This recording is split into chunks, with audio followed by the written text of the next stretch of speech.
The $466 million role Brad Pitt and Will Smith turned down. As it turns out, they're geniuses. Brad Pitt once joked that if he were to speak about every great movie he turned down the chance to star in, he'd need a 2-night show to fit them all in. In that same boat, Will Smith has publicly admitted to feeling like an idiot for saying no to certain projects, despite his career being chock full of hits anyway. For both of these A-list icons, there's still one film that hangs over them. A $466 million-smashing blockbuster that didn't just pack out cinemas but genuinely shifted Hollywood on its axis. Overnight, it went from being a hit movie to a full-blown cultural moment, changing how people thought about reality itself while dazzling them with visuals that felt light years ahead. Pitt and Smith probably watched on with horror as The Matrix became the kind of out-of-nowhere sleeper hit that comes along once every blue moon. As they witnessed Keanu Reeves looking like the coolest motherfucker who ever lived, kung fu kicking, shooting, and defying gravity to his heart's content, the sinking feeling in the pits of their stomachs must have been one for the ages. After all, they both let the part of Thomas Neo Anderson, the savior of humankind from the villainous machines that have enslaved the world, slip through their fingers. However, before condemning Pitt and Smith for their abysmal judgment, it's worth noting that The Matrix was far from a sure thing when it was pitched to them. In fact, it was such an out-there concept, from a pair of unknown filmmakers, that few decision-makers in Hollywood fully understood it.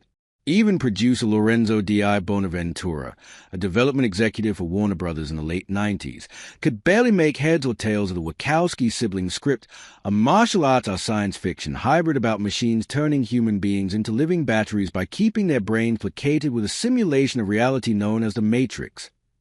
All Di Bonaventura knew was that the Wachowskis were passionate as hell about their idea, and their pitch, involving one sibling explaining the story while the other made sound effects, was unique, to say the least. They also had storyboards and world-building designed by comic book artist Steve Skroce and Jeff Darrow to show the XX, and Di Bonaventura was left with a feeling that this was something very, very special, even if he still couldn't quite wrap his head around it. Unfortunately for Smith, when he was presented with his very pitch from a couple of filmmakers who only had one feature under their belt, 1996 lesbian crime noir bound, he was far from convinced. He didn't quite grasp the script and hoped the pitch would sell him on the project, but the Wachowskis' antics simply baffled him even further. As it turns out, they are geniuses, he later admitted with a laugh. But there's a fine line in a pitch meeting between genius and what I experienced in the meeting. To be fair to Smith, there was also another factor at play in his dismissal of The Matrix. He had just come off making Independence Day and Men in Black in succession, and was wary of being labeled the alien movie guy. So he said no thanks to the project and made the infamous Wild Wild West instead, a bizarre steampunk western that fizzled at the box office and was hated by audiences.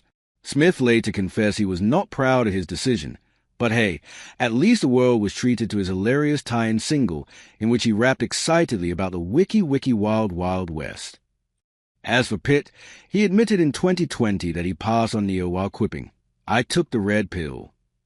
It was a decent attempt at humor, even if he got his pill colors wrong. The blue pill is the one that allows a person to ignore the truth and return to their normal life. Pitt was much less regretful than Smith about losing out on a modern classic, although it surely frustrates him from time to time. He mused, "I come from a place, maybe it's my upbringing. If I didn't get it, then it wasn't mine."